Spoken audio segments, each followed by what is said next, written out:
चंद्रशेखर जी। धन्यवाद सभापति जी। राष्ट्रपति जी के अभिभाषण पे मुझे आपने मेरी बात रखने का मौका दिया।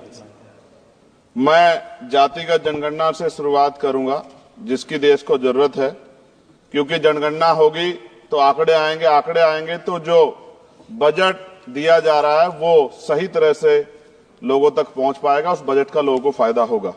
दूसरी बात, अयोध्या में 3 दिन तक पुलिस ने कार्रवाई नहीं की। इसका खामियाजा एक बेटी को अन्याय के रूप में उठाना पड़ा और मुख्यमंत्री जी यहां खड़े होकर राजनीतिक स्पीच में उस बेटी के अपमान का तमाशा बना रहे थे। ये बहुत दुखदाई है।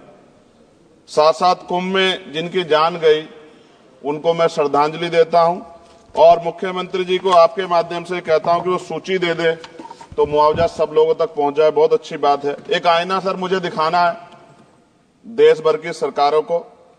यही बागपत के एक बच्चे ने न्याय नहीं मिला सर, आत्महत्या कर ली पार्लियामेंट के सामने, जितेंद्र ने। परभनी में बाबा साहब अम्बेडकर की स्टैचू तोड़ी गई सर, वहां सोमनाथ सूर्यवंशी को पुलिस ने मार दिया सर। यहां पंजाब में सर, अमृतसर में बाबा साहब अम्बेडकर की प्रतिमा पे किस तरह का अपमान किया गया। गोरखपुर में 2 दलित बच्चों की हत्या हुई सर। सूरत में एक दलित बच्ची को फीस ना चुका कारण अपमानित किया गया, उसने सुसाइड कर लिया सर। झुंझुनू में राजस्थान में एक बच्चे की पिटाई की गई मटकी छूने पे सर दोबारा। कठुआ जम्मू में सर एक नाबालिग बच्ची का सामूहिक बलात्कार किया गया सर। साथ साथ सहारनपुर में भूमाफियाओं ने शमशान की भूमि को देवबंद में सर जबरन कब्जा करने की कोशिश की, गोलीबारी की सर। आजमगढ़ में सूरज की हत्या सर हो गई है और पुलिस बचाने काम करे अपराधियों को। सर SC/ST को पहले जमीन मिलती थी पट्टों के रूप में, कई सरकार ने दी। उन जमीनों को पहले तो दबंगों ने कब्जा के रखा और अब उन जमीनों को सरकार भी छीन रही है सर। शहर में रहने वालों को SC/ST को आवासीय पट्टे दिए जाने चाहिए। आजादी के 75 साल भी घर नहीं है, बाद भी SC/ST के बच्चों को जो स्कॉलरशिप दी जाती थी, केंद्र और राज्य का आपसी विवाद है कि 60% आप दोगे, 40 हम देंगे। इस चक्कर में कई बार स्कॉलरशिप सब नहीं समय पहुंचती, मानसिक प्रताड़ना होती है, स्कूल परेशान करते हैं, कॉलेज। इसलिए मेरी राय है सर कि 0 बैलेंस पे उन बच्चों का एडमिशन कराया जाए। जब सरकार कुछ करना ही चाहती तो बच्चों को फायदा हो जाए। और देश भर में सर बहुत सारे छात्रावास बने हैं, लेकिन उन छात्रावास की स्थिति ऐसी है जर्जर, जैसे हमारे स्कूलों की है। इन छात्रावास का जीर्णोद्धार करा जाए, उनकी रख रखाव का ख्याल रखा जाए, क्योंकि अब देश का भविष्य तैयार हो रहा है। और ऐसी हालात सर स्कूलों की है। स्कूलों के हालात आप देश भर में, मैं उत्तर प्रदेश से आता हूं, जाके देखोगे नगीना क्षेत्र में सर अगर स्कूल गिर जाएगा किस दिन बहुत बड़ा हादसा हो जाएगा, कोई पूछने वाला नहीं है सर। बात ओबीसी समुदाय की जाए सर, ओबीसी समुदाय को वक्त आ गया है कि विधानसभा और लोकसभा में आरक्षण जो है सर मिलना चाहिए, जो उनकी पर्याप्त संख्या यहां लोकसभा में और सभी स्टेटों की विधानसभा में आ पाए, जो सामाजिक समानता की दिशा में जरूरी कदम है। ओबीसी को भी SC/ST की तरह सर प्रमोशन रिजर्वेशन मिले। ओबीसी आरक्षण में जोड़ा गया सर असंवैधानिक है, क्रीमी लेयर, उसको खत्म किया जाए। सरकारी स्वायत्त संस्थानों में भी सरकारी विभाग के समतुल्य पदों को चिन्हित किया जाए तथा उनकी समतुल्यता स्थापित की जाए, ताकि इन संस्थानों में कार्यरत ओबीसी कर्मचारियों के बच्चों को भी आरक्षण का लाभ मिल जाए। सर पत्रकार सुरक्षित नहीं है। पत्रकार मुकेश चंद्राकर की सर भ्रष्टाचार के खिलाफ आवाज उठाने पर हत्या की गई सर। कौन पत्रकार ईमानदार से पत्रकारिता करेगा। किसानों को MSP की कोई लीगल गारंटी नहीं। एक बड़े किसान है दल्लेवाल जी, 69 दिन से सर जीवन और मौत के बीच आमरण अनशन पे है। क्या अब तक किसी दिन उनकी जान चल जाए, सरकार को संज्ञान लेना चाहिए। सर माइनॉरिटी की बात करूंगा, धार्मिक आस्था की बात है, हम तो सभी का सम्मान करते हैं क्योंकि हमने शपथ ली है, हम संविधान को मानने वाले लोग हैं।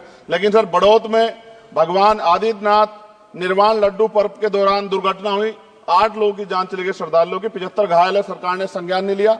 अयोध्या की तरह उनको मुआवजा दे देते तो उनके मन में भी जो माइनॉरिटी है पीड़ा जो है वो खत्म हो जाती।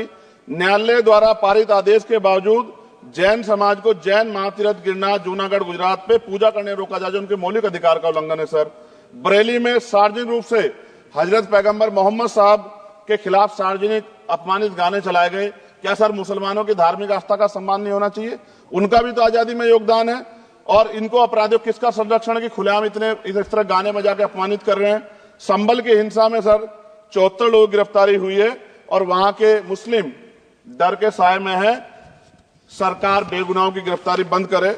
महाराष्ट्र में सर चंद्रपुर जिला पड़ता है, मैं अभी गया था, तालुका चिमूर में ताडोबा फॉरेस्ट में संग्रामगिरी पहाड़ पर बौद्ध स्थल है सर, बहुत पुराना। वहां बौद्ध भिक्षु को सरकार बिजली नहीं देती, रास्ता नहीं देती, और इतनी बुरी हालात में उनकी धार्मिक आस्था क्या है सर, तथागत बुद्ध की ज्ञान स्थली होने के कारण बोध गया मैं बौद्ध धर्म के अनुयायियों के लिए जो बहुत महत्वपूर्ण स्थल है सर, इस स्थल पर अवैध कब्जा हटवाकर बौद्ध धर्म के अनुयायियों को सौंपा जाए। उनमें बड़ी चिंता, देश विदेश से लोग आते हैं, तो यहाँ हमारे देश की छवि भी खराब हो रही है।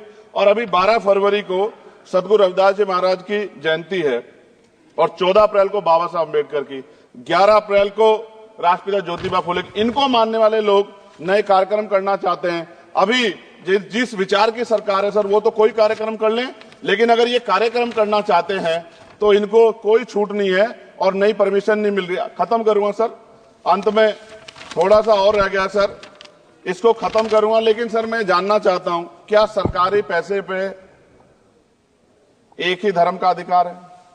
दूसरे धर्म के धार्मिक आयोजनों पे अभी कुंभ में 7,500 करोड़ रुपए खर्च किया आपने। आप रविदास जयंती पे कितना खर्च करेंगे? आप 14 अप्रैल को डॉक्टर बाबा साहब अम्बेडकर जिनकी जय जयकार होती है, उन पे कितना खर्च करेंगे? और उनके विचारों को आगे बढ़ाने के लिए आप क्या सहयोग करेंगे? ये सवाल बहुत बड़ा है। और अंत में सर मुझे आपसे, आपके माध्यम से सरकारों को कहना है सर, क्या इस देश से दलितों, मुसलमानों, पिछड़ों, आदिवासियों को निकाल देना चाहती है सरकार? जिस तरह से उनके अधिकारों को, स्कॉलरशिप को, उनकी पढ़ाई को, हेल्थ सिस्टम में कोई पैसा नहीं खर्च हो रहा है, क्या उनको निकाल के इस देश को ऐसा देश बनाना चाहते हैं जहां कुछ ही धर्म के लोग रहेंगे? सर मैं ये कहना चाहता हूं, देश सबका है, और अगर सरकार ये तय करके बैठ गई कि वो दलितों, मुसलमानों को, पिछड़ों को, आदिवासियों को निकाल देगी, तो सर ये संभव नहीं। इतनी बड़ी आबादी है, हम अम्बेडकरवादी लोग उनके पक्ष में खड़े हैं, क्योंकि हमने शपथ ली है कि हम हर व्यक्ति का संरक्षण करेंगे। और मैं आपके माध्यम से सरकार को चेतावनी के तौर पर कहना चाहता हूं, सरकार अपनी इस आदत में सुधार करे, वरना इसके परिणाम सड़कों में बहुत भारी होंगे। अगर मुसलमानों को, दलितों को आप लोग निकालने के बारे में सोचोगे और उनकी धार्मिक आस्था का अपमान करोगे, तो ये हम लोग किसी कीमत पे बर्दाश्त नहीं करेंगे। मैं आपका धन्यवाद करूंगा सर, लेकिन साथ साथ मैं ये भी कहूंगा सर, सर खत्म कर रहा हूं सर, 10 सेकंड में खत्म कर रहा हूं सर, आप आदेश करेंगे तो खत्म कर दूंगा। खत्म कर दीजिए, एक सेंटेंस बोलिए। 10 सेकंड में खत्म कर दूं सर, एक सेंटेंस में 10 सेकंड ही आएगा, बोलिए सर। मैं बस ये कहना चाहता हूं कि सरकार सभी का ध्यान रखे और उनमें भी गरीबों का ज्यादा ध्यान रखे, क्योंकि सर अभी जेब कटाई हुई 2800 रुपए का टिकट है सर इलाहाबाद का, 56,000 रुपए का था सर। मैंने मंत्री जी से कहा, तब जाके उन्होंने संज्ञान लिया, तब आधे रेट हुए। इसलिए कह रहा हूं, धर्म के नाम पे धंधा और लूट नहीं होनी चाहिए सर, इसकी जिम्मेदारी सरकार की। धन्यवाद सर।